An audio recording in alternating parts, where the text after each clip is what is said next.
and they don't get the right rates that they should. This is because of bilateral labor agreements. We have only signed 4, which were signed even before this government got into place, and we have another pending 16, 17. My move is to get close to 30, if not 50, bilateral labor agreements by going through the hoops. I've been able to do a bit of research, and the problem is the bureaucracy that we have within our government system. By working with my colleagues, and I'll bring it up to cabinet if appointed, if pass the vetting by this house, is to ensure that we break the bureaucracy so that we can move faster in terms of processing bilateral labor agreements, so that we can be able to get into that. Now, when it comes to the issues that you mentioned of a lady called Judith, I tend to remember that we had a function at KICC where we had different stands, and the stand of Foreign Affairs and Diaspora was next to the stand of Ministry of Labor. And I'd never met this lady in my life.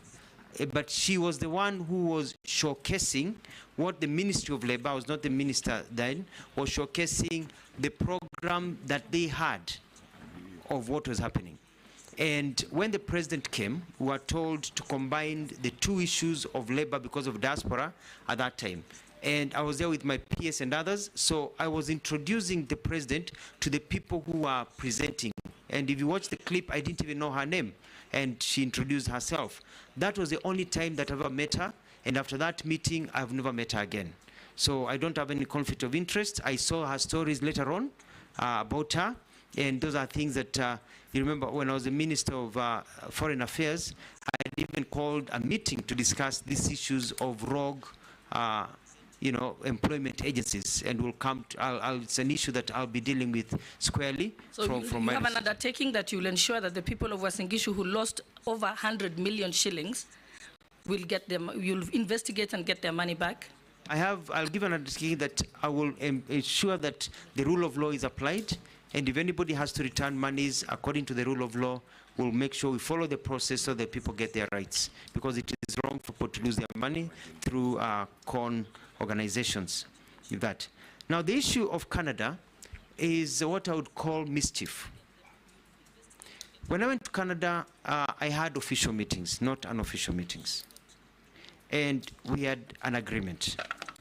When I got to Kenya and announced what we had agreed on, immediately an organization, a fake, so-called fake organization that was promising Kenyans jobs and charging them jobs, put out a notice of providing employment to Kenyans. The Canadians were not responding to me. They were responding to that fake announcement to show that clearly that fake announcement quoting the Canadian government was not theirs. It was not an agreement between the 2 countries. Because of all that, I even had a call from my counterpart at the time from Canada to apologize for the mix-up, because the way the Kenyan media, and it was just basically, they were very clear. It was one of the newspapers, a journalist took it and twisted it. You or your counterpart? Who was apologizing? My counterpart called me to apologize that this had been mistaken, had been taken out of context. And to explain to me that that was not the intent of the statement that they issued. Actually, they were supporting the agreement and the discussions that we had about fighting fake people who have been misleading Kenyans all over, quoting the government of Canada, to say they were not aware of that issue. And we're able to sort out that issue and move on and be able to actually establish systems, which I can discuss later on, about getting seasonal workers to go to these countries. So what is the position with Canada now? See, when you left the ministry, what was the position on that point, on migrant workers? The position of Canada now is that one of the bilateral labor agreements that I'll be following up is that Canada does not sign bilateral labor agreements as a nation with countries, but the provinces, according to their law, are the ones that sign agreements. And what we had agreed about was about getting seasonal workers for Canada. Canadians are looking for seasonal workers so that during the summer, you can go there, you can work for six months or so, and then go back to your country. They already have many seasonal workers from lots of South American countries, from the Philippines, and even other Asian countries, but they don't have many or any from our country. So that is something that is still in process, and it is quite exciting because I got information from some colleagues and some friends from Canada when I was nominated for this position, saying at last now we can revive the conversation and continue from where it was left. Before the next question, your documents that you came with should be handed, Sergeant, to the clerk to verify with what we have on you.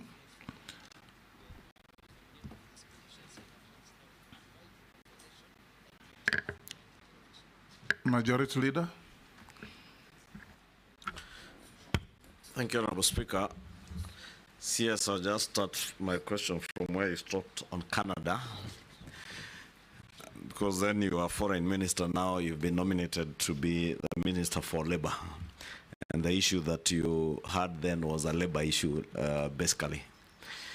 I'd want to hear what are you going to do to now actualize not just that Canadian program, but we have since we established the National Employment Authority that has a system that is called the National Employment Authority Integrated Management System, that was created to be a portal where Kenyans, young Kenyans who are looking for jobs, can be able to access jobs even in the diaspora. This portal is there, but basically because of what has now been viewed as very poor communication by government, many Kenyans don't know about it. Many Kenyans don't access the jobs that are advertised there. There are some who you hear complain that the jobs that are there are low-cadre jobs in the Middle East and elsewhere, but not the kind of jobs that quite a number of our well-educated workforce is looking for. So I want to hear now, you, if approved as Minister for Labour, what are you going to do to ensure, one, that this portal has more professional and higher cadre jobs, but also Kenyans are aware and you create awareness to Kenyans on how to access jobs using this portal and other fora that you may create as Minister for Labour. And having served as government spokesperson, probably this is your opportunity now to engage with the young people, create jobs, and be able to show them how to apply for those jobs. The next, Junet. Thank you, Chair. Chair, my question to the nominee is, the less than 2 years now, you have traveled a lot in terms of changes from one ministry to another. You started from Ministry of Foreign Affairs, then you went to the Ministry of Tourism, and now you are here to be vetted for the Ministry of Labour. In a brief manner, can you share with us what you have achieved in the Ministry of Foreign and the Ministry of Environment, no, this other one, Tourism, because it will inform us what's ahead of you. Let's take Naisula as well. Thank you, Chairman. Honorable Mutua, on 1st of March 2023, when you were the Cabinet Secretary at the Ministry of Foreign and Diaspora Affairs, you made a very important communication through a note verbal, where you informed diplomatic and consular missions, UN and other international organizations in Kenya, that it was agreed in the interest of efficiency that the missions may communicate directly with departments, different ministries in the country.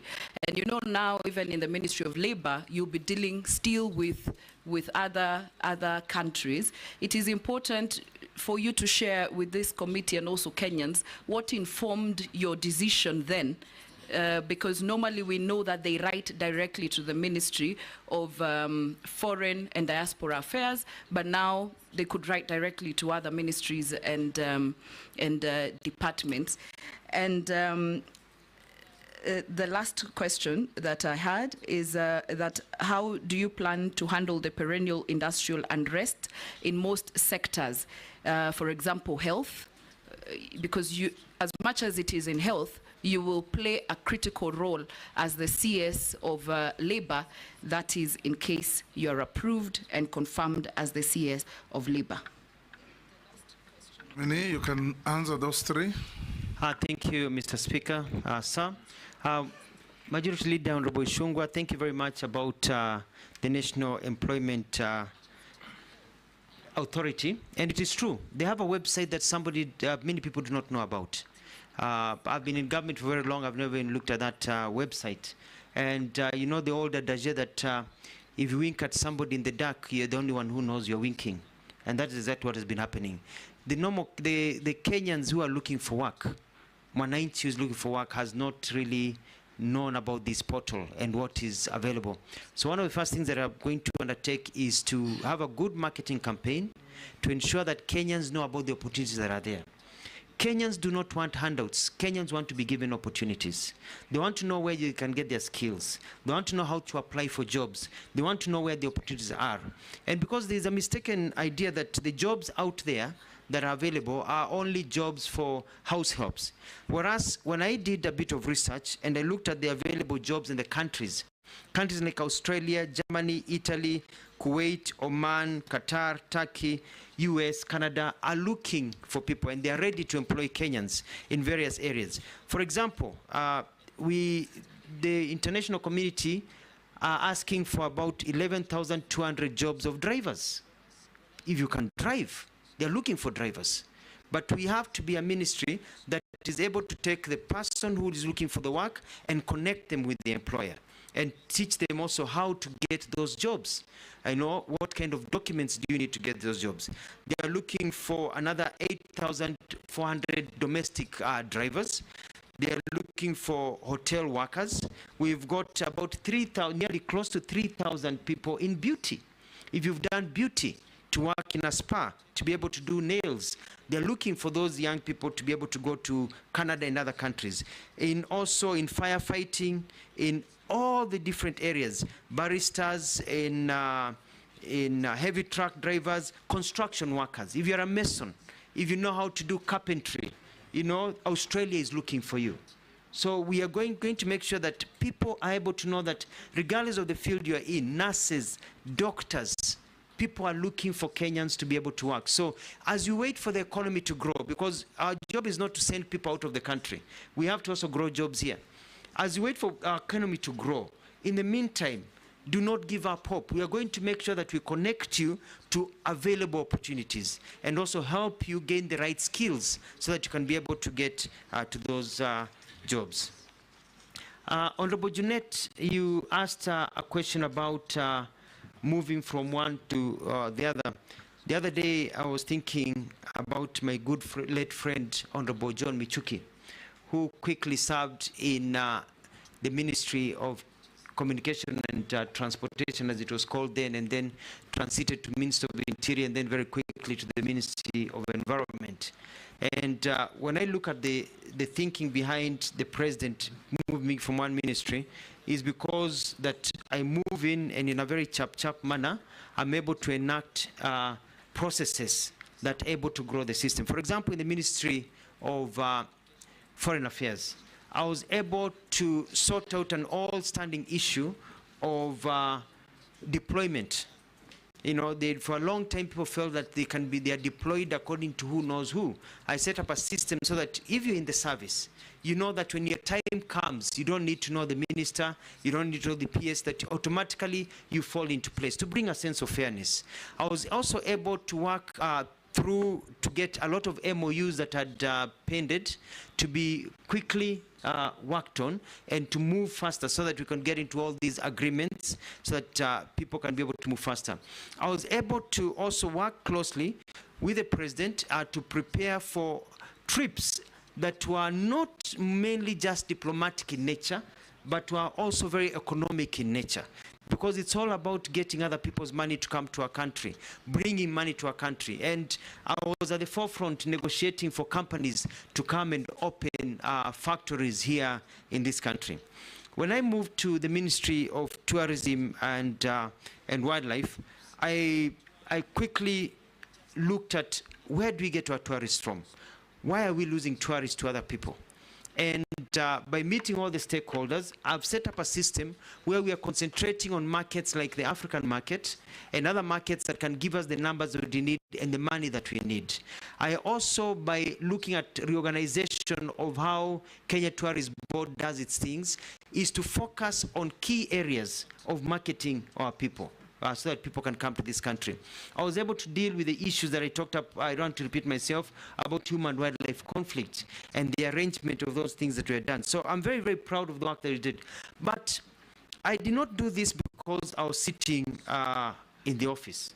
You know, when I got into the office, I spent few hours in the office and more hours on the ground. I started what we called utalii mashinani, because Kenya has so many things to offer. But we've only been selling the beach and the ocean. And I wanted to be able to transform and make every part of this country to be a tourist attraction site. I went to Samburu, I went to Kwale, Kilifi, Narok, Taveta, Laikipia, Makueni, Kitui, Busia. I was in Bungoma, Mombasa, Kiambu, just to mention but a few. I went across this country, and I was still going around this country to look at new tourism circuits so that tourists can keep on coming.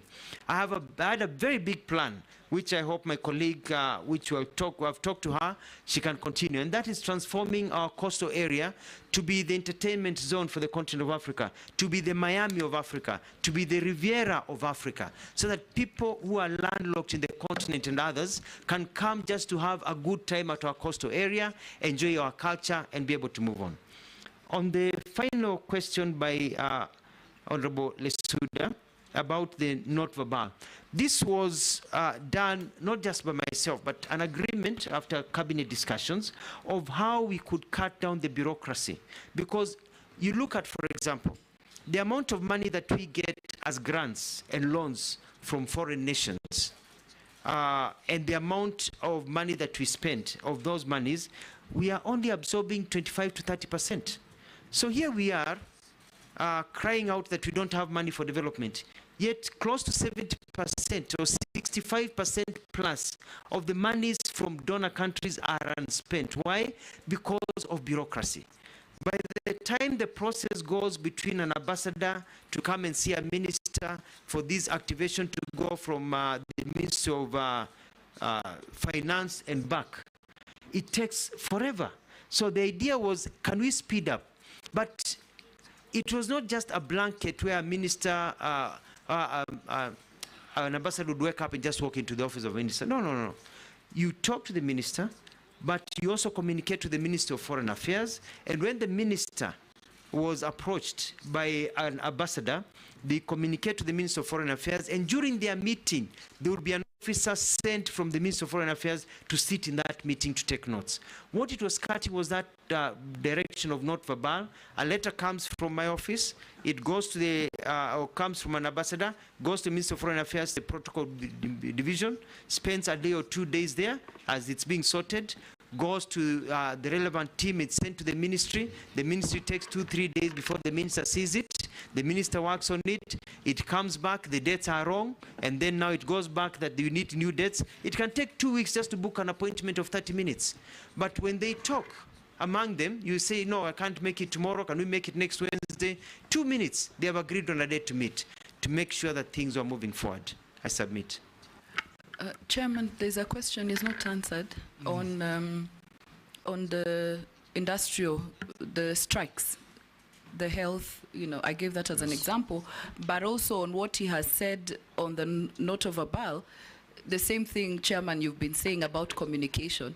When that was not communicated well, that it was to cut bureaucracy, it sent scares out there, you know, people wondering whether just an officer at any department can now communicate directly with an embassy.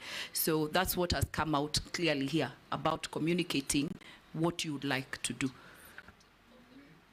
And I totally concur with you, Honorable Lesuda. It's about communication. But there's a lot of pushback because people like the comfort of doing things the same way. And people don't like to see change. So there's a bit of pushback, a lot of propaganda by people who thought now that their clout will diminish without looking at the bigger picture of trying to get our economy moving forward. But I totally agree. The final question on the perennial labor disputes. I bring experience as having served as a governor for 2 terms in Machakos, where we had issues of labor disputes. And I realized that majority of these labor disputes and the strikes occur because the problems are led to fester from a small pimple to a gangrenous leg that has to be cut off. And my technique will be setting up a system whereby they'll be tracking and knowing the kind of problems there are in the industry, such that people, when the problem starts, we can intervene early. Because the Ministry of Labor has only been intervening at the end, when people are already on the streets. We need to intervene even before a strike notice is issued. We'll be studying the landscape and like radar, looking at where is the problem, so that we can approach and try to have dispute resolutions done when the problem is still small. But Mr. Speaker, sir, and honorable members, we must realize that I want to speak having served in government for about 20 years now, thanks to God. A lot of problems, for example, with the medical fraternity when they go on strike, and they went on strike when I was the governor, even nursing, is because some of the fundamental human rights issues that need to be taken care of are not taken care of. It's usually not even the issue of big salaries. It's a welfare. It's a way of operations. It's the comfort level. It's the way they're empowered. Let's take, for example, when I go to Machakos, it was quite sad that you find that doctors would be treating somebody who has medical insurance, and that person is under their care, and yet when the doctor's child or spouse or himself or herself got ill, they didn't have medical insurance.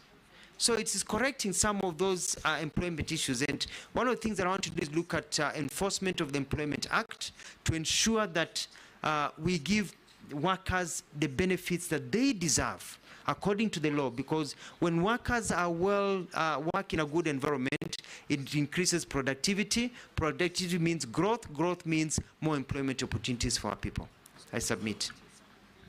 Robert Mbui, Owen Baya, and George Morugara, in that order. Thank you. One thing, Mr. Speaker, so that I don't lose it, on something that Honorable Lesuda asked on that not verbal. Yes. I just want to tell this committee that the nominee is not factual.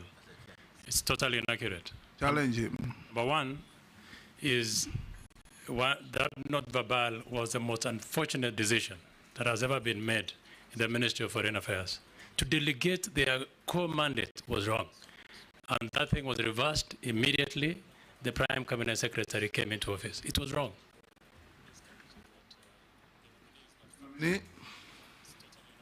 Was it the most unfortunate not verbal? Yes, and I respect Honorable Nelson Koech and the perspective that he has given. And I was chair of the Foreign and Diaspora and Defense Committee, and we had discussions about this issue quite a few times. And it was a government policy that was passed at the time. And it fit the bill at that particular time, and it served its end at that particular time. And the good thing is that I know that, government looks at opportunities that are given and changes that are there, and you alter them according to the times and the lessons that are learned. I submit. Robert. Yeah, thank you, Mr. Speaker. My question is about the cash transfer program for older and vulnerable persons that was started in 2007, and the purpose was to provide regular and predictable cash transfers to those older and vulnerable people identified in those deserving households. Now, unfortunately, that has not been successful because there's constant delays. Now, I want to point out 2-3 things. One is that there has been shifting goalposts over the period. At the beginning, when I was elected in 2013, there were issues of the banks that they would get their money from. Later on, it shifted to M-Pesa, I don't know, SACCOs, and every time there is a change, it of course interferes with all those people that collect this money. Secondly, there is an issue of onboarding more people that qualify, because the minute the government says that people of a certain age are supposed to get it, there's also those who are of that age that do not qualify and their names are not picked up and they also don't get the money.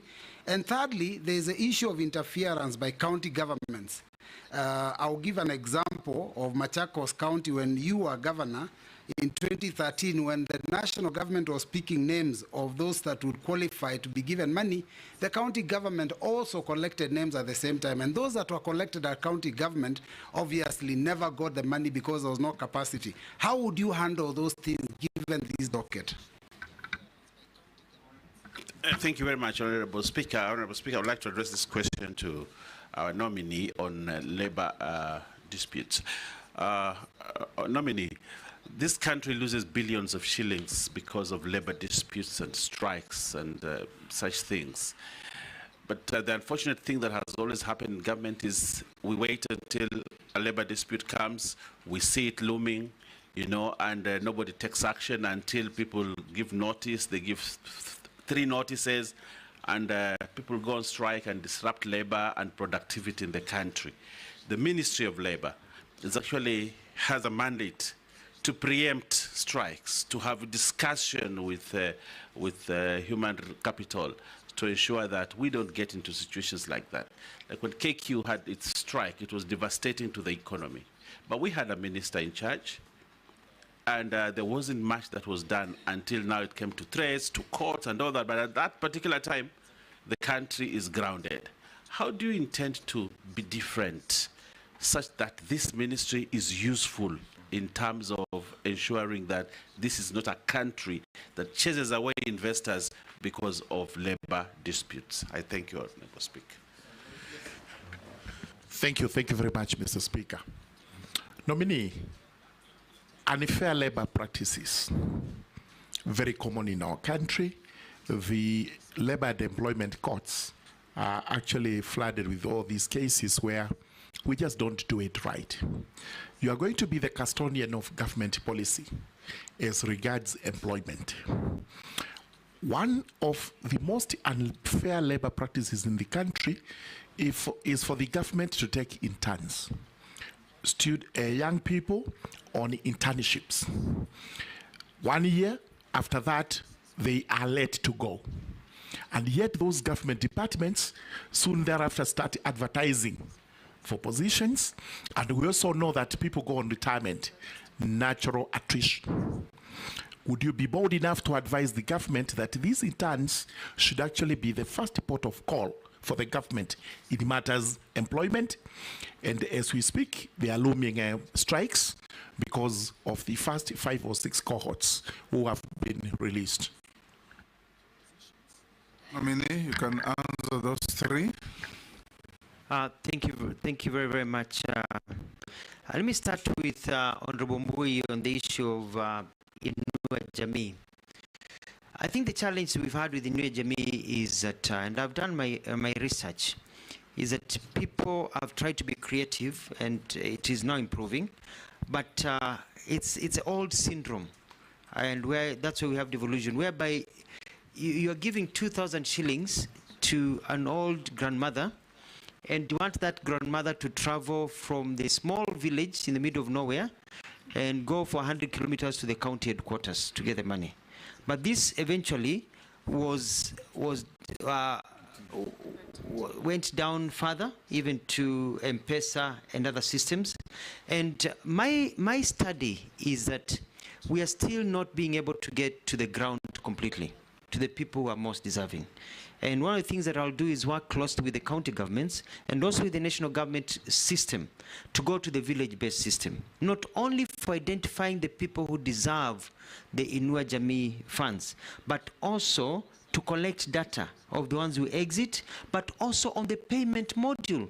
Why should I spend 300 shillings to travel to get my money or to the nearest M-Pesa place, because some of these old people don't have the M-Pesa monies, and then travel back, with the same money. So I'm going to find a system of getting the money to the people at their doorstep, more or less, in a progressive manner.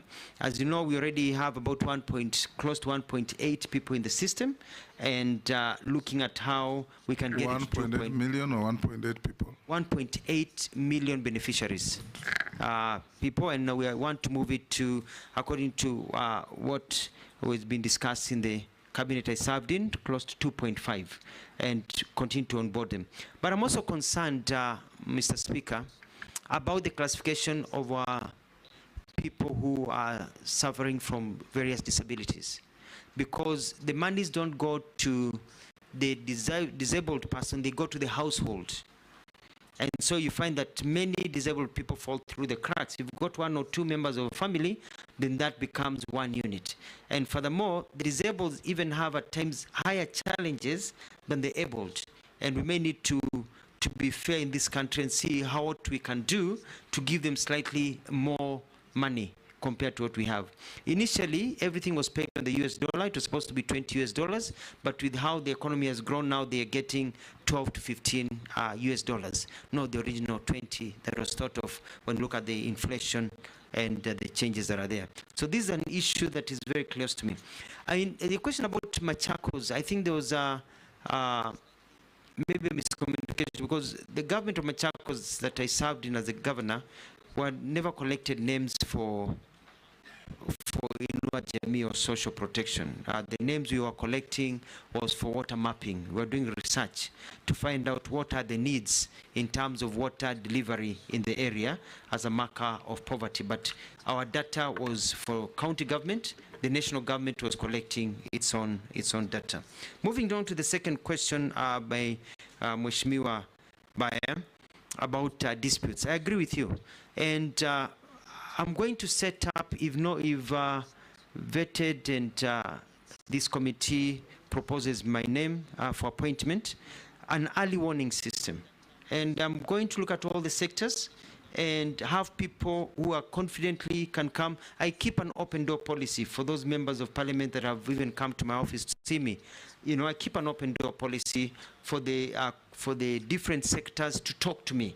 Let me know what is going on, and let our systems know so that we can get and arrest them, as you said, early. Take care of this wound before it becomes problematic and before the disruptions that are there. And also when the disruptions are there, I'm very good at bringing people together and being able to bring harmony, which is one of my biggest successes that I did when I got into the Ministry of Tourism and Wildlife. I found a lot of people warring and fighting each other, and was able to bring peace and calm within a very short time.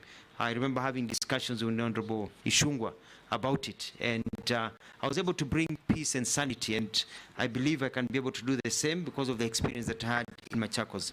Lastly, Honorable Burungara, thank you very much. I'm quite concerned. I looked at, when I went to school in the US, I used to get summer jobs working in a factory. And it was all those factories whereby you're collecting wood as it comes down the drive. And there are strict occupational health hazard conditions. You had to have the helmet, the gloves, and then after every 2 hours, you took a break. And every 2 hours, you either took a small break of 15 minutes or a half break for lunch, another 15-minute breaks. So there were breaks throughout the day, because watu wetu sio punda kufanyishwa kazi in those very bad conditions. So the occupational health hazards and also working conditions of workers will be very key to my work if I am, if I go through this process. And part of it is also the internship program, because it doesn't make sense that a young person goes to a bank, they work very well, and they serve in that internship, they are taught, and then when employment jobs come, they are let out. And I'm going to bring a policy to cabinet if I go through this process to ensure that if you are taken in as as an intern in a ministry and you don't have problems and you're okay and you pass a certain mark into internship, because some can be taken and they're not fitting. You pass a certain mark, that when positions of employment of entry level are taken, that you start with those ones. And we're going to talk with the Public Service Commission, because fair is fair. Fair is fair. Thank you. Dawood, Honorable Dawood, Honorable Masse, and Honorable Amisi, in that order. Thank you, Mr. Speaker. Mr. Speaker, first I want Honorable Mutua. He made, in his opening, he made a few, I think, mistakes, where he says the fence was 1 billion, or was it 1 million? Then he says he brought it down to 850 million, or is it 850K? That's just a comment. Regarding wildlife payments, you mentioned 1 billion was paid. Yes, I have confirmed 1 billion was paid. And His Excellency the President asked you within 60 days to pay a balance of, clear the balance of 3 billion within 60 days, and that was on April 12, 2024. Could you probably tell us, within that time, the 2 months are over in June, how far have you done? And he even asked you to simplify the way the forms are done. That's what I want to know for the wildlife. Secondly, the disabled and street children. There is the National Disability Mainstreaming Strategy of 2018 to 2022 and the Street Families Rehabilitation Fund of 2003, 46,000 street families as at 2021. What have you done, or what will you do? Sorry, you have not done, but what will you do if you go to the ministry? Please give us an idea on that. The last one is, in the UK, there is some, you have just mentioned that you didn't know about the National Employment Authority and what it does. In the UK, there is an agency of government, job centers. They're in each and every place where people say what jobs are available, and they link people to the jobs in industry and all those places. Would you, what is your idea about it? And if you do it, would you devolve it right to the locations, sub-locations, or is it counties? Thank you. Honorable Masse. Thank you. Honorable nominee, my focus is on unemployment or limited opportunities. There's a limited number of opportunities in the country compared to the number of graduates that are coming out of our institutions every year. To make the situation worse, there is a mismatch between skills and industry needs. Sadly, there is an unfair recruitment process. And the question I'm asking myself, you know, some of those graduates, they're actually educating themselves, doing manual jobs, casual jobs. Some of those students, their parents have got to spend time on and off police cells because of brewing changa to take them to school. Others, like in my village, you do pottery. That is how I went to school. And I'm imagining if I did not get a job, what would have happened? So as a nominee, if you are approved, I want to hear about a structured approach to absorbing these graduates into the job market. Because if one graduate, we have graduates who graduated 10 years ago or more. And the reason why we saw them in the streets is because of unemployment. Some of them said, I'm even dead. I'm already dead. Because how do you employ somebody who graduated last year? And then there is another person who graduated 15 years ago, is now 46 years old, 40 years old, with a first-class honors, and is in the village. And his sibling is telling him, why are you even talking about education? I graduated 15 years ago, and I'm jobless. I mean, my brother graduated 15 years ago, and he's jobless. And you are here telling us about education. So we really need, my friend, you need, this I think requires a multi-sectoral approach. Sit with your counterpart in public service. Sit with your counterpart in education. Probably borrow a leaf from TSC, where they say, first come, first serve. Why should this other guy, the parent has struggled as a degree, retire before getting a job? And somebody who graduated last year, because of the networks, the connections, gets a job before the other. And that takes me to the question of corruption. You must tell us how you're going to deal with the aspect of corruption so that there is equity in distribution of jobs, so that there is fairness in the manner we actually procure, and so that there is no nepotism. That now, because it is Mutua in this Ministry of Labor, it is only people from your region who will have to go to take these jobs in the US or in Germany. I think that is my concern. Once we address that as a country, then I can assure you we will not have young people in the streets. Thank you. Caleb. Thank you, Mr. Speaker. Mr. Speaker, I have 3 questions, but I'll ask one. If I get an opportunity later, I'll ask the other 2. I'll allow you to. Okay. Now, Mr. Speaker, I think I have vetted the nominee before, and of course, as a member of the Committee of Defense and Foreign Relations, we have interacted a lot. And I'm not going to vet you based on what you're going to do. I'm now going to look at your history. You've said that you've worked in government for 20 years. And I want to give you some of the excerpts from what you've said in public while serving in those offices.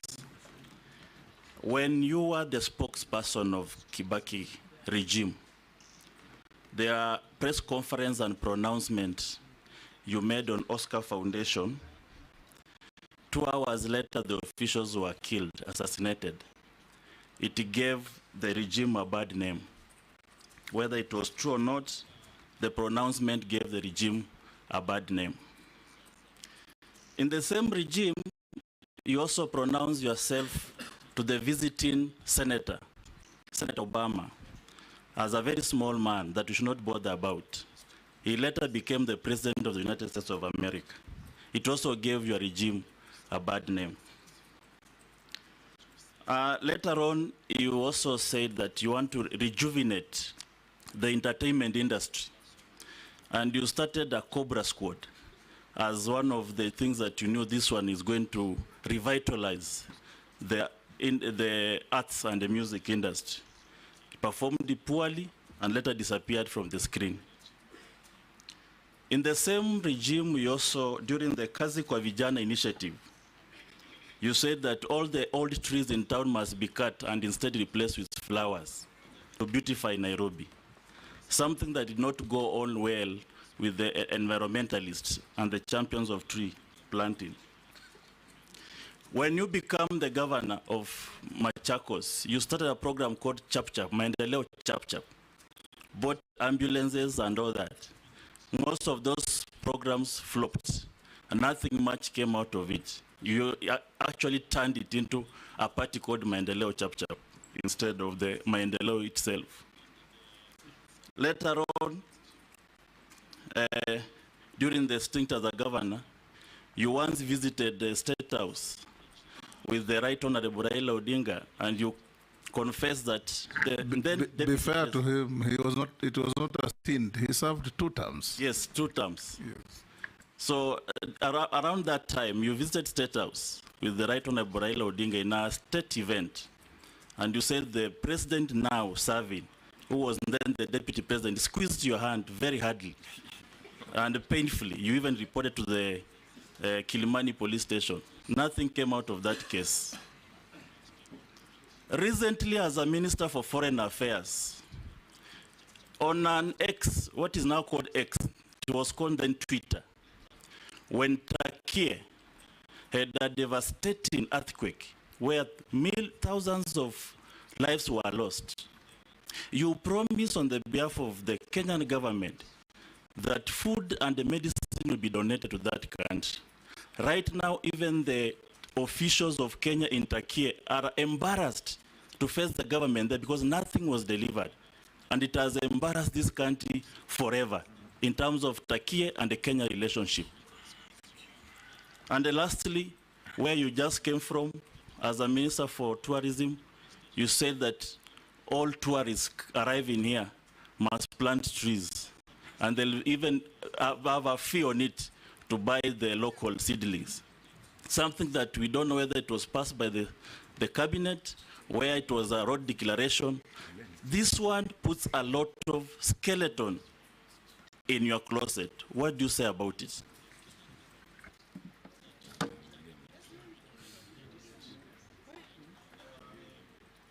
Mishi? Yeah, thank you, Honorable Chairman. You hold, I think that's quite a mouthful. Let's have those two. We have had, oh, it's three, yes. Dawood, Mary, and Mrs. Churchid.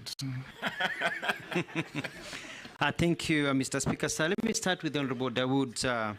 Just to clarify on the figures, is that there were Ministry of Tourism and Wildlife, especially the Department of Wildlife, through KWS, were advertising for tenders that are being given at an approximately 3 million shillings a kilometer, which means when you have 300 million as an allocation, you only have 100 kilometers.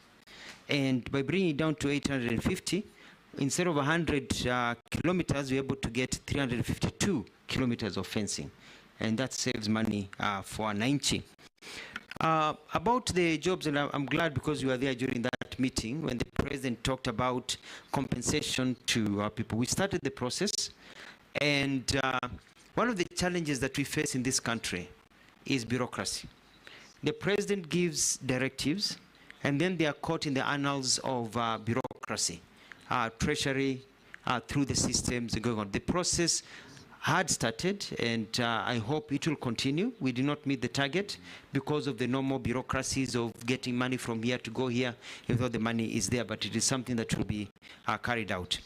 It's, I like the fact that you discussed the various disability and the challenges that are there, and especially in ensuring that people are given the rights they deserve. Mr. Speaker, we give you an example. I'll never forget this. During the campaign period, I accompanied His Excellency the President, then he was the Deputy President and a candidate, on an economic forum that was held at Racecourse with members of people living with disabilities. And one lady spoke about the challenges she faces as an employee because her child has autism. And the problem she faces because she can't even take time off for some of the things that need to be done to take care of that child. And the lack of support systems. And the challenges that people living with disabilities go through. And it was quite sad because I remember when the president stood to speak, he, for about 2 minutes, could not speak. His voice was choking. And he promised that people will not, in this country, go through the challenges they go through just because your child is disabled or you're facing a form of disability. And my mandate, if approved and appointed and sworn in, is to ensure that that promise that the president gave, that I vividly remember, is enacted. And I think we will have done our job making sure that people live well. When I was the governor of Machakos, I was, I think, the only governor who enacted the Disability Act by declaring that no building constructed in Machakos or operating in Machakos could operate without, places where it would be comfortable for the disabled, for example, with ramps and others. And we shut down buildings. We shut down supermarkets until they build those ramps. I want to even take it further. I'll even have my own rules, like the Michuki rules, showing people occupational health hazards, disability, things that needs to be done. When somebody is hard of seeing and they go into a building with lifts, including Parliament, why do they need somebody to come and help them identify which number? If you go to London, you go to Australia, even go to South Africa, the numbers on the keypads of pushing the buttons for a lift have braille. And so we need to standardize some of these issues so that the disabled can also live a good life. I want to reply to Madam Emasi, and I totally agree with her. But, you know, he has not answered one question. And, you know, he talked about the wildlife compensation bureaucracy. I want to put it to him, he's part of that bureaucracy, which he has not told us how much did he manage within the 60 days His Excellency gave him. He's not talked about the job centers as well. I mean, how many did you pay in the time you are in tourism? In tourism, we processed and we have paid close to 1 billion shillings. The pending human wildlife compensation that is there from from the 2015-2020, we are looking at about 7 billion shillings that need to be paid. And you know, you pay according to the exchequer that you receive and the clearances that are given through the exchequer. Paid 1 million? We paid 1 billion. 1 billion? 1 billion shillings, and the paying is still ongoing and the process are going. And I've been able to streamline, and what we've done is that we've put together a scheme service, and we got a scheme administrator, so it's not just the government officials sitting down with paperwork, who now when there's a human wildlife conflict, we've even bought motorcycles for people to be able to visit the homes, take the documents digitally, and those are captured digitally, so that there is no paperwork that has to go to the chief and all the process that takes 6 months, so that the payment schedule is there waiting for the payment, and that's where we are. About the job linkages, is that, as I answered earlier on, Mheshimiwa Shungwa, is to connect the people through proper communication and teaching people on how to do it. But also, let me take this opportunity to talk about that we are not just about sending jobs of people to go overseas. We want to bring jobs here. And outsourcing of jobs is an opportunity. Today, in the world, when you talk about labor migration, Philippines is leading. But from my research, Philippines is no longer sending people overseas, but more people are getting jobs in Philippines, within Philippines grounds, by BPOs, you know. And we are going to, and I'm going to push, if I'm confirmed, to get more companies to bring their outsourcing to Kenya for accounting services, for telemedicine services, for telephony services, so that people can work from here for overseas firms, but in Kenya. And that can just be as many people as the ones that we are sending people overseas to work. So it's an area that I'm quite committed. Mheshimiwa Emase had a very good point, and that is clearly that when Kenya Kwanza was campaigning, remember the slogan by yours truly, Mheshimiwa Speaker, that mtoto wa maskini na tajiri watakaa kwa meza moja. It is not just about who knows who in our country. And that is the system that we want to put into place. And the high unemployment that we have here is also based on skill development, because you need at times to retrain yourself to the market. You've studied to be an engineer, and there's a finite number of employment opportunities for engineering. And if they're not there, they're not there. And so at times we need to show people how they can restudy and get new skills to add on to the skills that they have, and also how to be able to diversify. And so the area of skill development is very key. For example, the issue of languages. Opportunities arise with languages, and one of the things that I'm going to push is for our TVETs and our skill development, so that as you learn to be an electrician, you're also learning a foreign language, German. You know, you're learning Spanish, you're learning Italian, so that by the time you're done and there's an opportunity in those foreign countries, you go and plug and play. At least you've got basic understanding of those languages. But also, we need to train people for ways they can get jobs. For example, Canada, when we had a discussion, had specifically said that for them, for plumbers or electricians, there are basic minimums that people need to have, certain ways of doing things, so that we have our curriculum based on the market. When I was served as the Minister of Tourism and Wildlife, I started changing the way utalii works, because utalii has been churning people out with the same skills that they had from the 1970s and 80s. Vile unapanga kitambaa, vijiko, the way you cook is the 70s and 80s. The world has changed.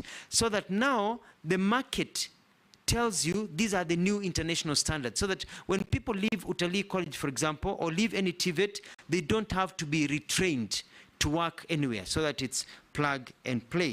So that is very important. Now, let me come to the issue of corruption.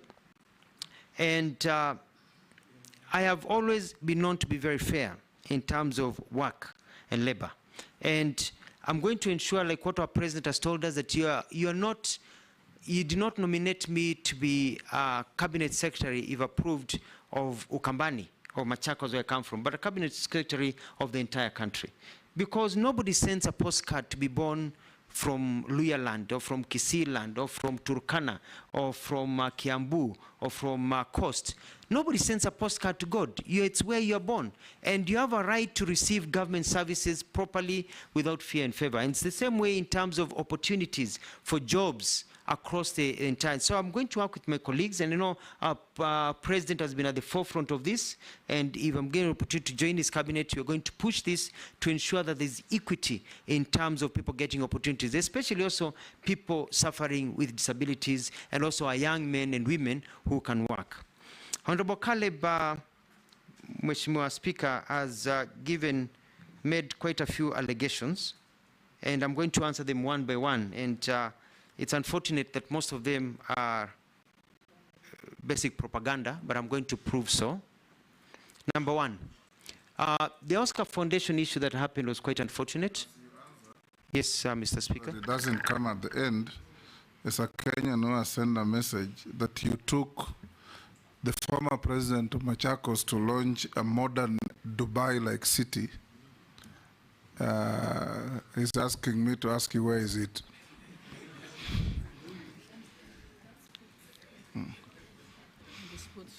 Thank you. The Oscar Foundation issue, we had a security meeting in the morning, and I want this to go on record, and led by the head of public service then, police commissioner and others, as a government spokesperson, and we agreed that this was a statement that was going to be issued. The president was briefed. I issued the statement because the legal practitioner and I think the DPP was preparing documents to be able to arrest and take them to court. Later on, after that statement, we heard about the murder or the shooting right outside Parliament of the people that we had also mentioned. So it was pretty unfortunate, and I had nothing to do with it. I was doing my job as agreed in a proper government system. Secondly, Mr. Speaker, you have traveled to the US, and like all houses of Parliament and Senate, when you go in as a freshman, and then you are a sophomore, and then you're a junior, and then you're a senior. So you start in the US system as a sophomore, you start at the bottom, and you work your way up, so you become now a senior senator, a senior document. So when we got the letter from the American embassy about former President Obama coming to Kenya, the title was the junior senator of Illinois, which in the US is actually a positive. It means you're not a freshman, you're not a sophomore, and that you're nearly a senior, that you have graduated, you're actually high in rank. You're not a junior. You're not, you know what I mean? So you're the junior senator, and that's the American system. And I studied in the US myself, and that's a system even when you enter university. You're a freshman, a sophomore, a junior, and a senior. And so when we issued a statement referring to the letter of the Americans talking about the junior senator of Illinois who visited, you look at my statement, that is how we were mentioning his title. And that is the title he had. It was nothing to do with demeaning Obama, who we believed in. It had nothing to do with the comments they said. It was basically his title. You are a majority leader, you're a speaker, you're a minority leader. That's how it's a title that he had at that particular time. Number three, you asked about Cobra Squad. Cobra Squad was a personal initiative, very successful. I want to say that I bought my house in Nairobi with proceeds from Cobra Squad, and went on to produce many other shows like Beba Beba, which I think you've seen it, and many other shows that my company still produce and do other things. And Cobra Squad was very successful even across Africa. Even today, I still get royalties from it being shown in Zambia, Tanzania, and many other countries. during our second season, after the end of our second season, one of our main actors unfortunately died in the fire that engulfed the former Nakumat that was at Moi Avenue. And it was felt that we could not continue with the third season after that tragedy. And that is how we stopped Cobra Squad, out of respect for the death of one of our workers. So, Mheshimiwa Caleb, it was not a failure, it was a success, big success. But also we are people with a heart. About Kazi kwa Vijana and the tree planting and the organization, I took the former mayor, not mayor, town clerk, Gakuo, together with some colleagues to Dubai to look at how to beautify our country and the national parks. And I remember spending so much time planting trees in the streets of Nairobi. I even count some of the trees I personally planted right here on Harambee Avenue and over here. And we started an initiative to plant trees and beautify. Now, a decision was made that there will be an expressway, the existing expressway that is there, and that the trees on Uhuru Highway, because the expressway was going to pass on top, had to be removed to allow for the expressway, and so that we have short bushes and brushes. And that was what was going on. It had nothing to do with cutting down the environment. We were planting many more trees and reorganizing many other things. Mr. Speaker, I'd like to go on record. Something. Just a small point of order. You said you went to Dubai to see how to beautify a city. Dubai doesn't have any trees, it's a concrete jungle. So how did you learn that from Dubai? We found that in Dubai, they have one of the best parks in the world with very big trees and amazing flowers and beauty that you can't believe it grows in a desert. And the challenge was, if it can grow in a desert, if this can grow in a desert, if you've been to Dubai, you've seen, you know, what they're able to do with the trees on the sideline, the palm trees and the forest, then you understand if you can do it in a desert, what about in a place where it rains more than the desert? And that was the lesson that was learned.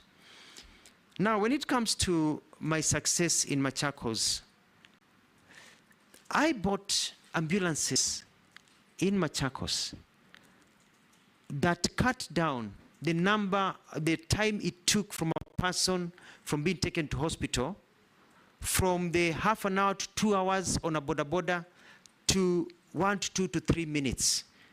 When you call an ambulance in Machakos during my tenure, it took 3 to 5 minutes. We had one of the fastest, if not the fastest, response rate in the continent of Africa. Very successful.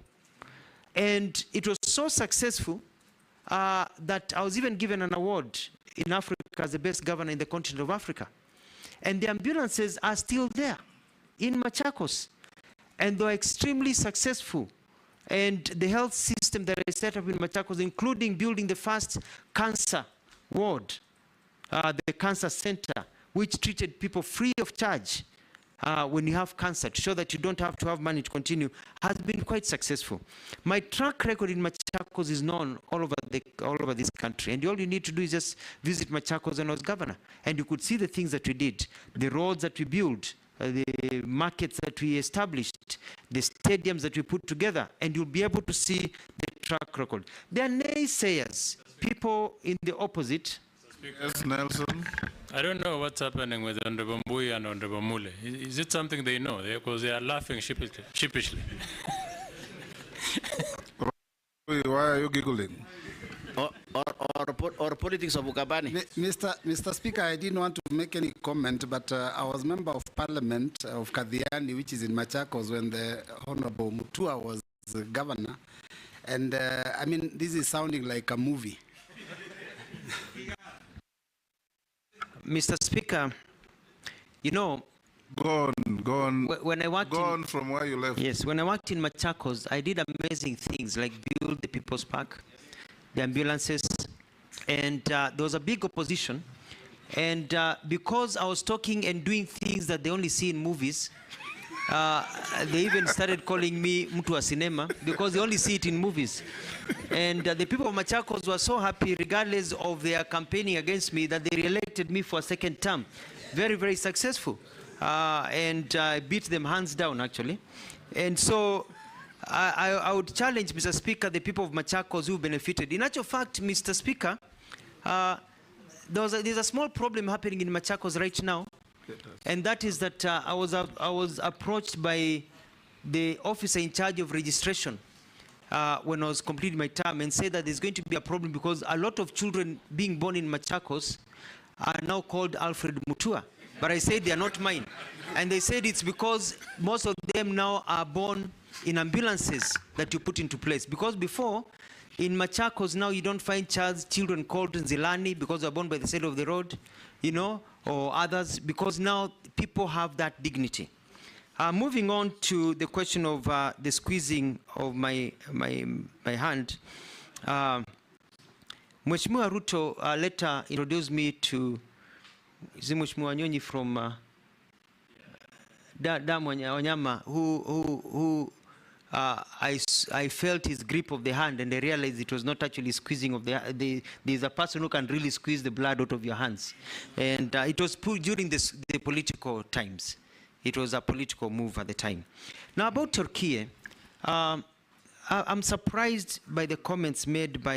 It is not called Turkey, it's Turkey. It's only written Turkey, but it's pronounced Turkey. Thank you. That is the name of the country. Thank you. I believe you meant the country of Istanbul and Ankara. Yes. It's called Turkey in English, Turkey in Arabic. Yeah, that's the country. Yes. Yeah. Thank you. Thank you, Mr. Speaker. I stand guided. Yeah. It is only that lately they have been and trying if you to push for Kiswahili, that. it's called Uturuki. Uturuki. Yes. So Turkey, Uturuki, Turkey, depending on who is mentioning it from their end. I met and the ambassador who came, and we galvanized support for Turkey. And even we involved different government agencies for Turkey. Sorry, we've been calling it Turkey, for Turkey. So I'm surprised saying that our officers are embarrassed, yet we are able to work with them. Even our president issued his condolences and talked of the support that we are working. We've been worked very well with the ambassador from Turkey. I'll be surprised, even the ambassador will be surprised to hear of such. When I talked about all tourists planting trees, we said tourists will be given an opportunity, and to urge the hotels that when because it is a matter that was in public domain and it came directly from the minister's handle, you could maybe explain how you delivered the goods, because according to them nothing came. They are embarrassed to see the king. There is always everybody who promised delivered except Kenya, and it has put our nation at a very embarrassing position because of your comment. Bring the food to Turkey?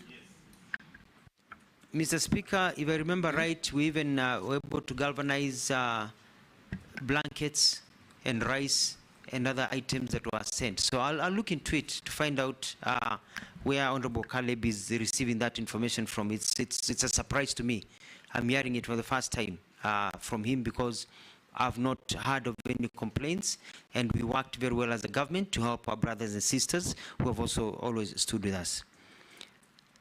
And H is that tourists to plant trees.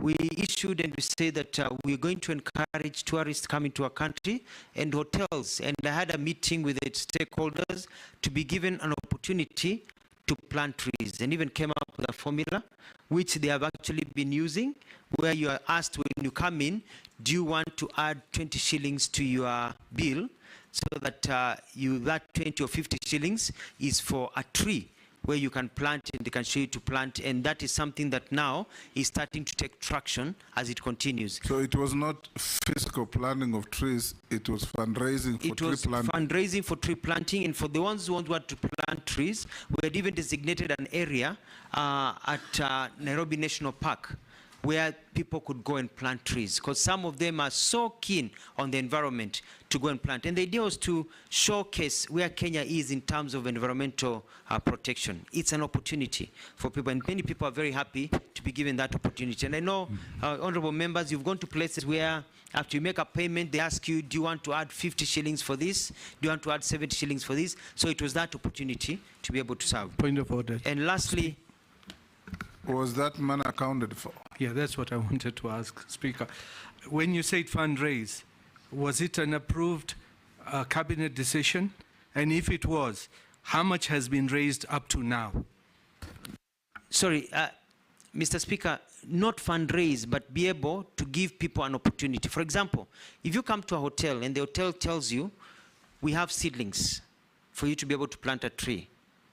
And the seedling costs 50 shillings. Whether you can plant a tree or somebody plants a tree, do you want to contribute to it? You say no, that's it. You say yes, then you ask, do you want to be able to go out and plant the tree, or do you want the hotel to plant the tree? So it's all about, and the government has been collecting numbers. It will be continue collecting numbers from all stakeholders who have engaged in tree it's planting. Like the little change you throw in a basket in a supermarket? Something like that? So, yeah, but you're given an opportunity to say, yes, I want to be able to plant a tree myself. And many people opt to say, well, I don't have time to plant the trees, but can somebody else from the hotel plant the trees? And the hotels will be able to galvanize and say, as a hotel industry, we have planted these trees. And this is something we had agreed with the industry. So it was not just me speaking, it was about an agreement with the industry.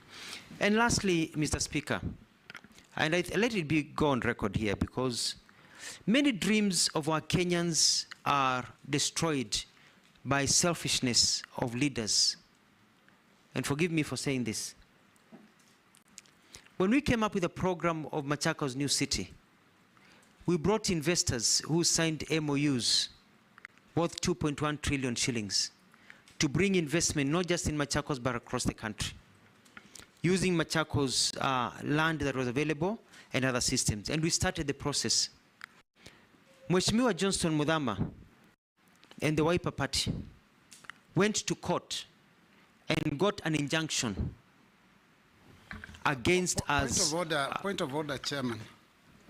Point of order, Chairman. Because he's just named my party. Let him finish. He just mentioned my party. I'll give you an opportunity. Let him finish what...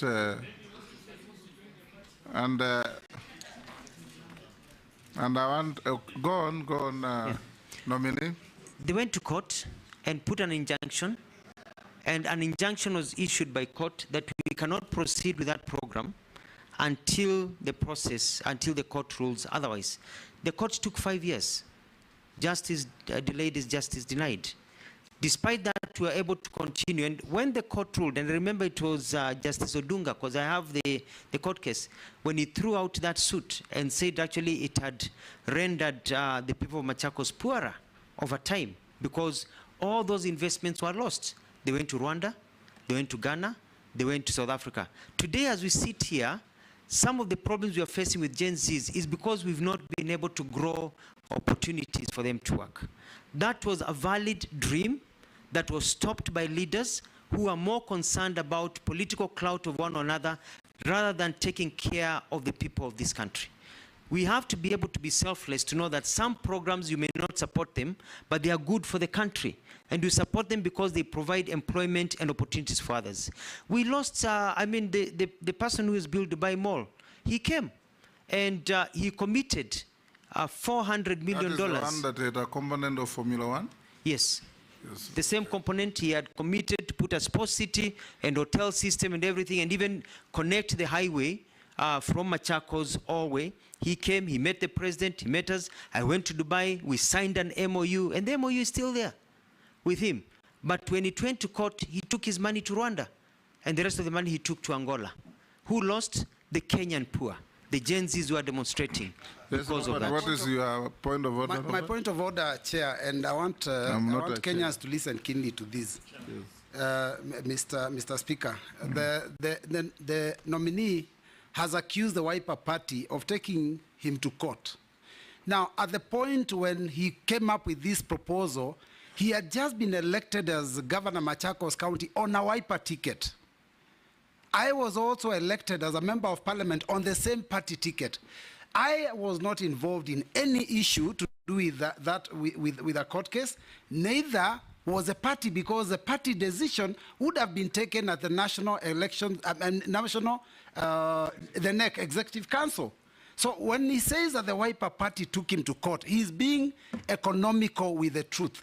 I do agree that the senator of Machakos, who was also a Wiper member, may have been involved, but not the party. I would like to see some evidence that puts the party in court against him. Let's settle that the senator who went to court belonged to Wiper Party, but it may not have been the Wiper Party that took him to court, so that we make progress. Who are the parties to the case? You say you have the case? Yes, it was... who was the plaintiff? It was Senator Mudhama. Yes. And to Senator Mudhama, and when he went to court, he said he represented the views of his party and the party machinery. So I withdraw. And so we leave it as Senator Mudhama. And, but you see, Mr. Speaker, sir, yes. This was done because, from my perspective, I may be wrong. It was felt that if Mutua is able to achieve this greatness, then it will deny others clout. And I'm saying I may be wrong. I'm just saying that I felt that the reason that was stopped is because it was felt that I needed to be put in my place so that check. I do not overtake other leaders in terms of supremacy. So I just feel that it shouldn't have come to that. Point of order. Yes, Deputy Speaker. I hope that the nominee knows that you're actually under oath, so you risk perjuring yourself. You do realize that. Dawood, see legal advice. Dawood, can the nominee confirm he was chosen on which party in 2013? Was it Wiper or any other party? He already said he was elected on Wiper. Okay, let's make progress. Let's make order, Sharia. I think, Chairman, I'll just suggest if the nominee could just stick to the issue of his, rather than just going into politics, just to save us time and also. Yes, you have finished answering to all the counts on Mrs. charge sheet. Now let's go to Mishi. Yes, Mrs. He has answered everything, including the one that was sent in by a member of the public. It's not yes. a court case. Yes. The reason why I've put all those is because of your history. And you know, there is developmental stage. You can't just go to a country, copy something, and replicate here, and you think everything will work. So it puts the office you are holding in jeopardy, the name of the country, the name of the citizens, because of the theatrics manner or melodramatic manner you operate in your office. That's why I brought out those issues. I'll take the next three. Mishi, Honorable Sharia, and Honorable Raso. Thank you, Honorable Chairman. Honorable Chairman, my question will be on Kenyans working as domestic workers in the Middle East, and I want to focus in Saudi Arabia. And my reference will be the gravity of the reports concerning the mistreatment of Kenyans working there, ranging from denying of food, beaten to death, taken to jail under unnecessary circumstances. Honorable Chairman, just recently, and I want to say thank you to you because you're among those people who assisted me together with the Cabinet Secretary, Prime Minister Musalia Mudavadi, to bring the body of one of my electorates, a lady who was working in Saudi Arabia, traveled with his employer to Egypt, and after 2 days, he died under unclear circumstances. It took us 1.5 months to have the body brought to Nairobi, then transferred to Mombasa. Honorable Chairman, I know there have been some reforms regarding the same issues, but I'm feeling that somehow there's no law enforcement, and I believe they are what we call international labor standards or labor laws, and we also have those who are domestic. And most of the time we are talking about this issue, we are putting some reforms, but yet nothing is being done. In the reports of that case which I've just mentioned, it has written that the death of this lady is under investigation. And this is not the first time. I had another previous case some months back. It had the same report that it is under investigation. But after that, there is no feedback, there is nothing, and it's just like that, and no justice is achieved on that. So my question is, do we have some protocol where should be followed in case of such unfortunate happenings that the family maybe need to follow so that to ensure that they get the body at good time for us as Muslim. You can imagine she was a Muslim and she had to stay in mortuary for almost 1 month and a half for her to come back to Kenya. So I'm like, this is an area where we have to put some policies or rather some measures. And I know we have some impediment because some of the countries, maybe they are not subscribing to the United Nations and especially on universal human rights law. And that is why it became very difficult. We have been putting so many resolutions at the international level regarding this issue of human rights violation. But still these cases keep on happening each and every time. And yet we don't know. This family, they're just there, they get the body, nothing is being told to them, and sometimes even they don't get the belongings of that person. They just receive the body, and that is all. Some of them, they're denying their passport. The passports are confiscated. Some of them, they're rendered jobless. They had to go and sleep in the mosque and in the street in Saudi Arabia. So I think this is a matter which we really need to deal with. My second question... He can only do so if he's confirmed. Yeah, if you are confirmed, that is. And my second question is, I plan to address the challenges faced by online job seekers in Kenya, utilizing the Ajira platform which the government of Kenya Kwanza has initiated.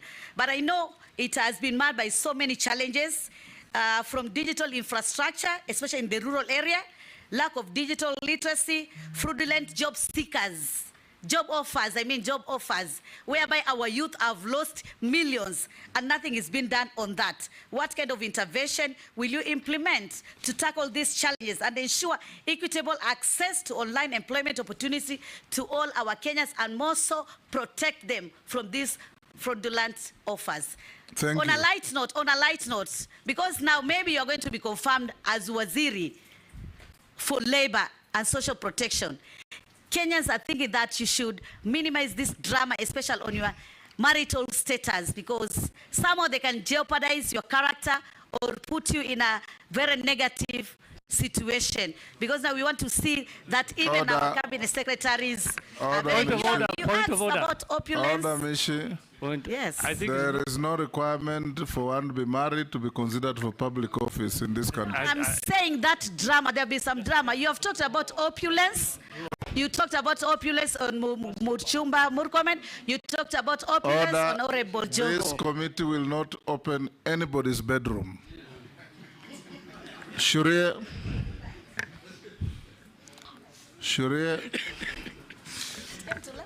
stop laughing and ask a question. I think, Chairman, it's best you protect people's bedrooms, as you said. We don't want those matters coming out here in the public. I think... The nominee, you will not comment on that. Thank you, Honorable Speaker. I think Caleb came up with a very long list, and I just want to, maybe in future he might get another opportunity. Mheshimiwa, if approved, what key results or deliverables can Kenyans expect from you in the short, medium, and long term? I thank you, Honorable Speaker.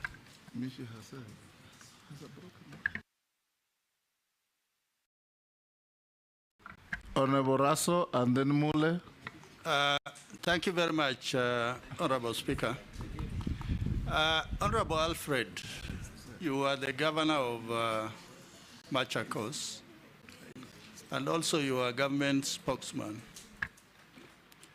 During those two stints, we were able to follow you. You were able to publicize what you are doing, the government agenda, when you are the spokesman. But once you were vetted by this committee and you appointed a cabinet secretary, you just slowly faded away.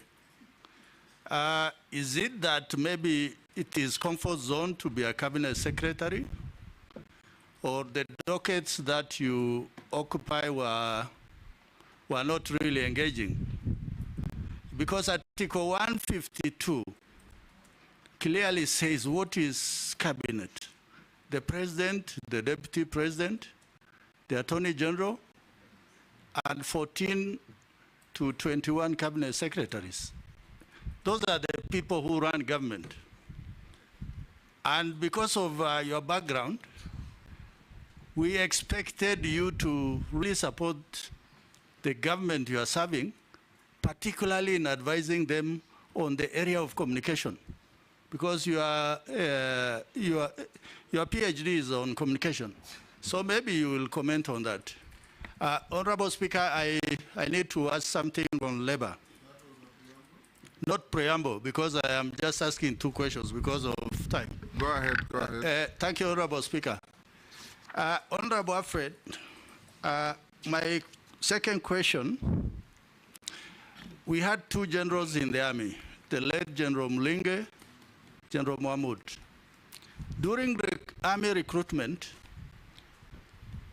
recruiting officers will go to an area and they will say, look out for this tribe, because they were looking out for the minorities, that minorities should not be excluded from the army. When we come to the ministry, if the House approves you, the ministry you are likely to go to, labor.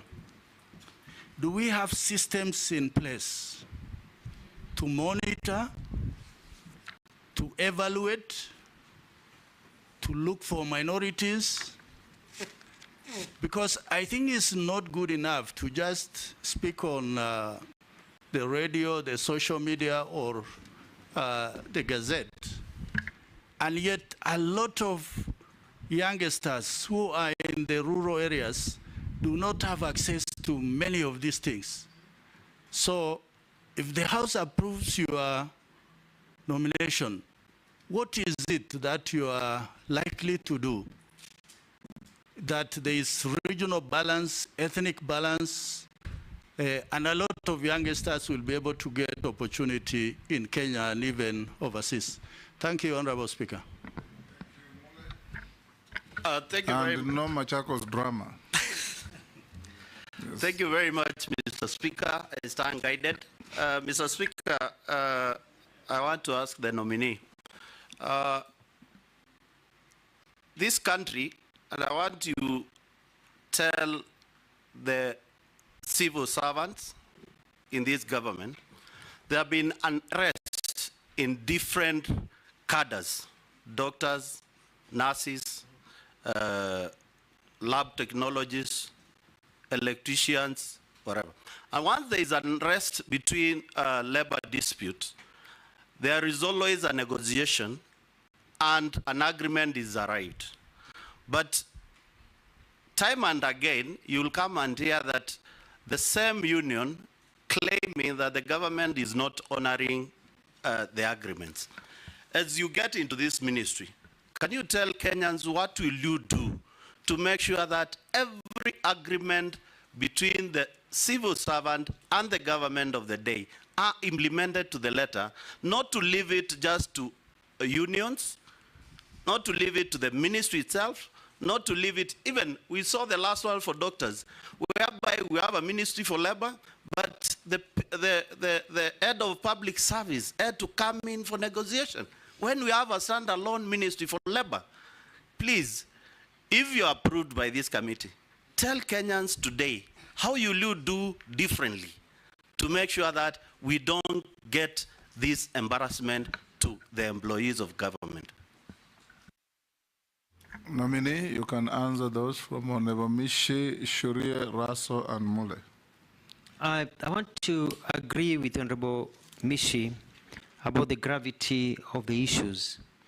I have done my research and I've realized that our children are going to countries where we don't really have agreements with those countries about how to operate and what needs to be operated.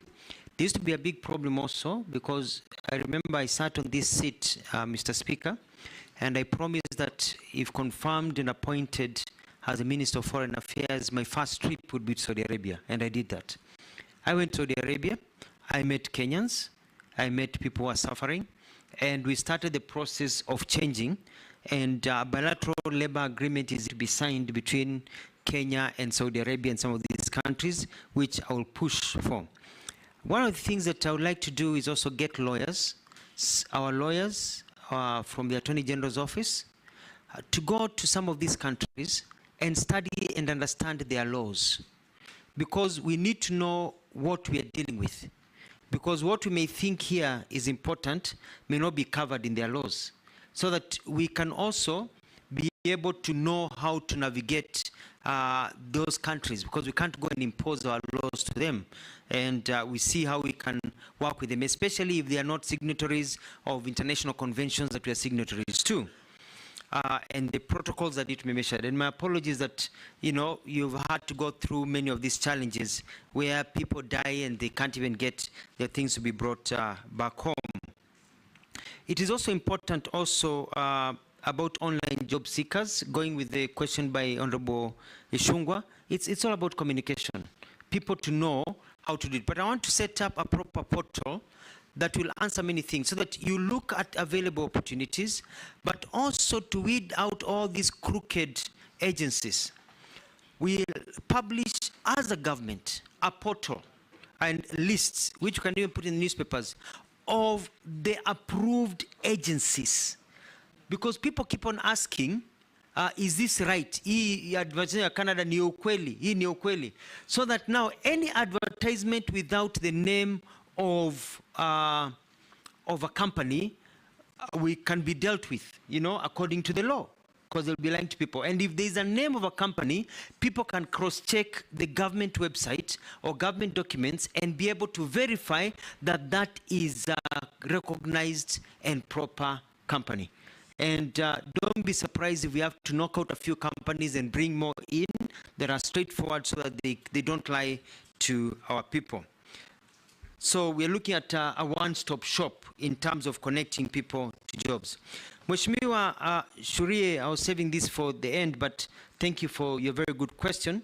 And that is that I want to change how workers view the workspace. I want people to be comfortable when they go to work. I want to be able to get employers to provide for the employees good working conditions. Whether you're a house help, a doctor, security guard, everybody, you should feel that you have got a system that protects you and that you work in a good environment. I also want to work with the employers so that we can see what we can do as government, remove some bureaucracy so that they can expand. I want to call upon them and see how we can be able to see, create an opportunity for them to employ more people, cut down or maybe forego some little profit to employ one or two people using the principle of consumer spending, so that you get more people, spending people in the market to grow the industry. So I want to look at some of those things. The labor migration, I want to move the numbers from the ones that are there to about 5,000 a week. If we can get there to 10,000 a week eventually, people going overseas. But to do this, I want to work closely with all of you. I want to work closely with all members of parliament. I want it to be constituency-led, so that we can have quotas, and we know that this constituency where you come from, where all members of parliament come from, can provide people who we can now send overseas, so that you as leaders can take the lead in identifying and maybe helping people on the ground to be able to be recruited to go overseas and get jobs. When it comes also to BPOs, setting up centers, we don't want somebody to come all the way from Nyanza, where Mheshimiwa Junet comes from, to Nairobi to get an online job, or to get a job in a call center. We'd like to set up call centers in every constituency, so that you can be able to see how it's working. Because now with internet connectivity, you don't need to be in the big cities for you to be able to get some of these opportunities. When it comes to Employment Act, we need to overhaul the Employment Act. We have offices across that will need to look at how they perform and how they work, and I want to motivate my staff to work well. And the issues of social protection, we have to ensure that our people do not fall through the cracks. We want to be able to provide opportunities for our people, so that COVID has taught us when there's hardship, there's something to be able to to fall back into. In the United States, in Australia and other developed countries, there's even money given to people who are unemployed, unemployment benefit. We are not there yet, but we can start putting the structures to get there by getting a lot of these laws and policies that are pending to be fast-tracked so that we can increase entertainment. Mheshimiwa Caleb talked about my interest in the film industry. And, you know, Hollywood was not built by money from donors, but by money from entertainment. And this is an area we can galvanize on, you know, get the entertainment sector to grow in our country. It can be a huge employer. The sports industry, I'll work with many of my colleagues to ensure that there is job creation, because as a Minister of Labor, we are cross-cutting in terms of ensuring that people are able to work. There's a question about equity and expanded government. And one of the things that I like to do is that we have to start publishing data that shows the inclusion of everybody in our government in different areas. I think that is critical, so that people may have the idea that they are not included. It's good for them to know that they're included. So that's one thing that I like to do, is constant publishing of data. There was a question about, Shri asked me about the question, or Raso, Mheshimiwa Raso, about comfort zone. I'm not in a comfort zone. But you see, when you're a governor, you head your own government. So you can shout as much as you want. When you're a government spokesperson, you have the authority to speak as much as you can. When you work as a cabinet secretary, you are also toned down kidogo, because you're working for a boss or bosses. But I think the lessons that we've learned is that we really need to communicate. And I want to promise the country that you see the Mutua who communicate much more, especially in this new docket, if confirmed and sworn in. Thank you. Lastly, Mr. Speaker, Mheshimiwa Mule had a very good suggestion. Thank you very much. And the civil servants' unrest and the work conditions. The Labour Ministry will be dealing as an arbitrator, even looking at the public service and holding the public service to account in terms of what they do in terms of these agreements. I saw it in Machakos. As soon as I enacted the agreement that we had agreed on, the nurses and doctors were very happy with me. They took their riots elsewhere. So don't enter into an agreement, is what I'll be telling everybody, that you know you cannot meet. You know, and it's good. And our Kenyans are reasonable, especially if you meet them early. And it is harder to sort out an issue when people are on the streets. It is easier to sort out an issue before a strike notice is issued. And I'm going for that early warning system, so I can work with the industry. And some of them have already reached out to me.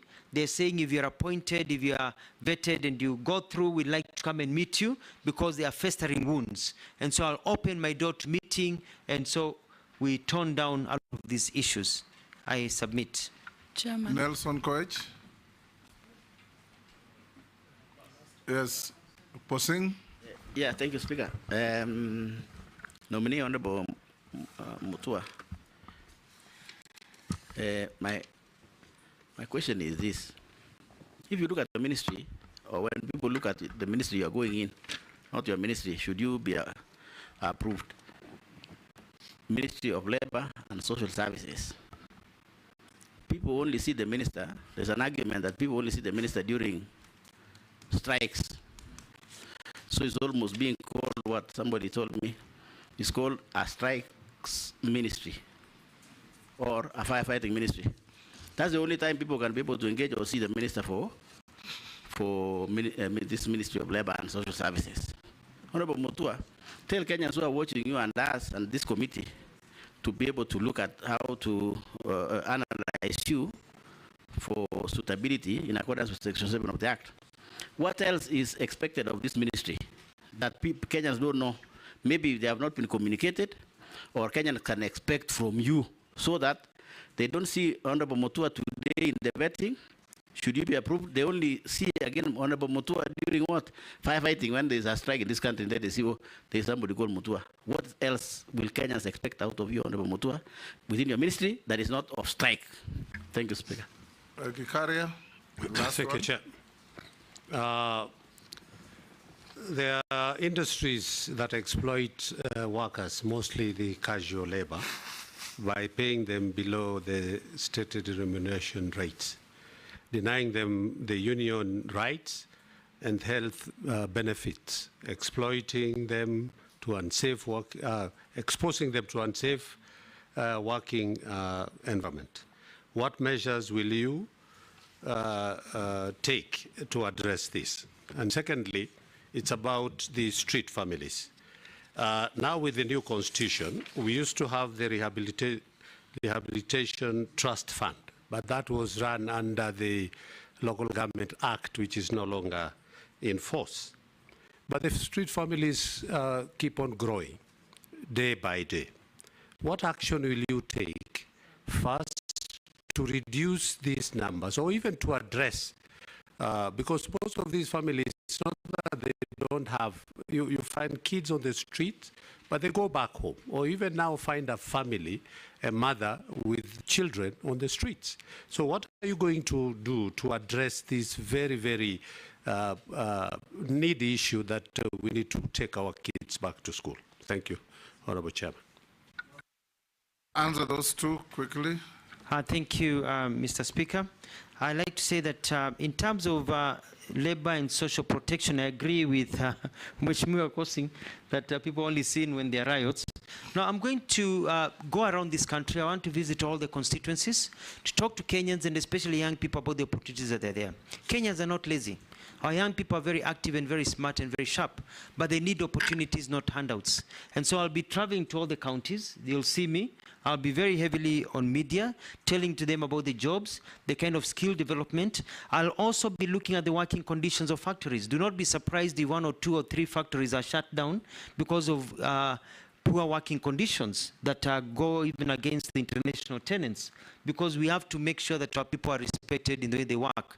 In terms of even employment and the benefits, there's the issue of the 6% increment that the president offered that is still pending, and it's I think it will be on my desk. I'll be able to sit down with FKE. I've had a chat with Kotu, Mheshimiwa Atoli. I've talked to the employers. We're looking, and they have told me all the problems as I was doing my research, and I'll be able to sit down, bring everybody together, and gazette in the salaries that they deserve because of the state of the economy, and be able to improve that and make sure that those are met. So I'll be very, very active, Mheshimiwa, and I think you'll be very proud of me and the work that I'll be if I'm confirmed. Mheshimiwa Gikaria, I think I've answered the same question because it is important for us. Now, on street families, I was very active when I was government spokesperson to try and work on a system of removing street families and rehabilitating them. I want to go back to some of the programs that we started at that time in the government of Mwai Kibaki. And my investigation has shown that it has become no more process. I've looked at the different acts and laws that are there, and it's all about implementation. We are going to set up a target as a country and say that by this time we need to have done A, B, C, D, so that we don't have street families, and be able to rehabilitate and even take people back to the countryside where they came from, so that we can reunite them with their families, so that people can continue working with their families the way we are doing in the children's sector. Instead of taking people to orphanages, we reunite them with the families. Mheshimiwa Mbui will be very happy to know that we are building, we want to develop a model rehabilitation center in Mavoko, which is very close to Kadiani. That you are building? A rehabilitation center in Mavoko. There's 20 acres there. I'll be sourcing for funds from development partners and others, so that we have a place whereby these children can go before they are taken back to their families to be trained and taught, and also growth and a follow-up system so that we remove them. It is quite sad, like now it's very cold, to find people suffering in the streets, and we'll need to put up shelters that they do in other places whereby people can go and receive some food, and that's safety net for the very poor in our country. I submit. Chairman, I have one stressing, just one, a small one, very stressing. Yes. All of us as a country. Kuna hili swala moja, waziri mteule, iwapo utachaguliwa katika wizara hii ya wafanyakazi, kuna swala nyeti ambalo wafanyakazi wa EPZ walijiunga katika chama cha wafanyakazi. na hivyo sasa kufikia sasa wafanyikazi 4,000 wamefutwa kazi katika viwanda viwili vya EPZ huko eneo bunge la Changamwe kwa kujiunga na chama cha wafanyikazi, na hata wizara yako ina taarifa hiyo. Kwa hivyo tunaomba iwapo utaweza kuchaguliwa, uangalie swala hili litaweza kutatuliwa na kuona haki za Wakenya hawa zimefanikishwa. Asante Mheshimiwa Spika. Yes, Owen. Honorable Speaker, the nominee, briefly, just tell us about your vision for the NSSF. I think it is an area that has not been touched. Daud. Thank you, Mr. Speaker. If you're confirmed, how will you pursue qualifications, equivalency, so that our qualified Kenyan professionals can move across the globe and sort the menace of unemployed professionals such as doctors and others? This is a question from one of the Kenyans. There's one. Thank you, Honorable Speaker. Just a quick one. Nominee National Employment Authority. No wonder you didn't know whether it exists. Actually, it is somewhere in Kasarani. Just in case you are confirmed, it must be at a central place where all Kenyans will be able to access it. Chair. Just one, Mheshimiwa Speaker, just one from a Kenyan. On the collective labor bargaining agreements, wondering why they are never implemented, and that's what makes workers keep on seeking attention of the authorities every other day, and especially the presidential pronouncements on Labor Day. There is always an increment, but it's never implemented. Like last time is 6%, is it 8%, but up to now it's not been implemented. So what difference are you going to make in that regard? Nice. Chair. Someone is asking, there are quotas for people living with disability in the constituencies for a certain number of people living with disability to get the stipend. And the question is, where do we take the rest in our country?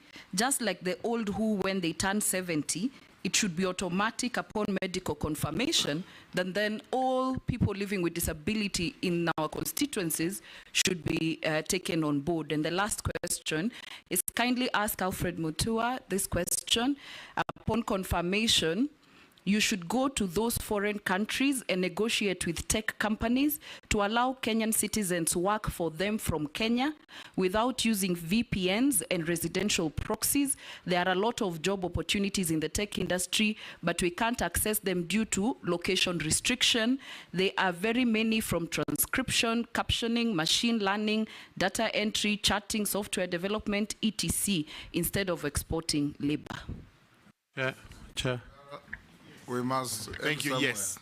This is from a Kenyan who actually states that the nominee is excessively abrasive, especially to junior officers, and quotes an incident at the Ministry of Foreign Affairs and Diaspora where you actually threw out officers from the parking lot for no good reason whatsoever and without any consultations. These were junior officers. Is that true? Speaker, just one from the teachers. Yes, Mole. This is from the teachers' fraternity in Kenya. They are asking, let them, you tell them how you will avert the incoming strike, because you have said you want to arrest the strikes before they happen. So they want to hear the mechanism which we'll use when you are approved. Then they are also saying that kindly ask Dr. Mutua, he made pronouncement that resulted up on Kenyan troops going to Haiti when he visited the US. Does he regret making such deals which later landed him in trouble with the head of state to the extent he was shifted to another docket? How true that it is, I don't know, but it's from the public. That you, Mole, you are not being fair to Mutua, the nominee. The Kenyan police going to Haiti was approved by Parliament, so it can't be his responsibility. Yes, Yeah, it's only one short one on. There's a constituents asking about what the nominee will do if approved about those rogue labor officers who are at the ground there, who are compromised by most of these industrialists. Yes, nominee, can you very quickly respond to those? Thank you, Mr. Speaker. I'll start with the Honorable Lesuda's issue about quotas for people with disability. This is true. It is quite unfortunate, and I find it very, in my research, unfair that you're only giving to a certain percentage in a household and not to everyone. So one of the things I'll do is make sure that it is everyone that is covered. And we roll it out according to the finances that we have. It should go to all, not just few. The President has given directives that we increase the numbers by 500,000, and I'm going to make sure that these are captured in there. The other thing is to work also with Parliament to see, not Parliament, but Treasury, the monies that are recovered out of attrition, people die, so they can be rolled into other programs without them having to go back to Treasury and never coming again. In terms of tech, that's what I was talking about, the BPOs. And yes, I'll travel. I'll send meetings. I don't even have to go anywhere anymore because you can travel by Zoom nowadays and get those jobs here.